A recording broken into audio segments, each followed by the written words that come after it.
Мына бүгін сіздер тарихи имаратты салып баштаудың алдында тұрасыздар. Зданиябыз ушул бүгүнкү имаратыбыз кут болсун, кылымдарды карыткан имарат болсун. Сіздерге Кудай күч кубат берсин.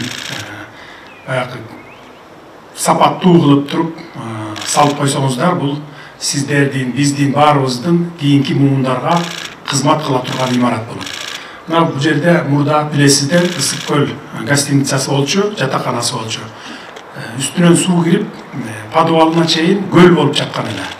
Мына ошол эрип, өзү эле бир мындан кийин 10-15 жылдан кийин өзү эле урап түшүп кала турган акыбалга келип калган да. Анан билесиздер, өзүңүздөр наразы болгон тараптар да болгон. Муну кайра реконструкция кылып эле оңдоп чыгыш керек, реставрация кылып деп. Ага мүмкүн эмес эле да. Баары бир урап түшүп калат эле. Анан биз чечим кабыл алып, андан көрөкчө ушул жерге бир 100 жылдан кем эмес былк этпей тура турган имарат салалы деп пландаштырып, ушуну ишти бүгүн баштап отурабыз.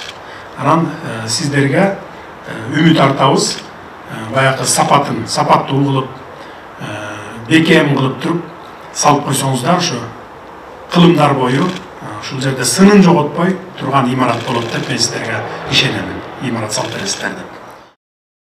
Кыргыз Республикасынын президенти Садыр Жапаров бүгүн 15 апрелде Кыргыз Республикасынын президентинин администрациясынын Бишкек шаарындагы жаңы имаратынын курулушуна капсула салды.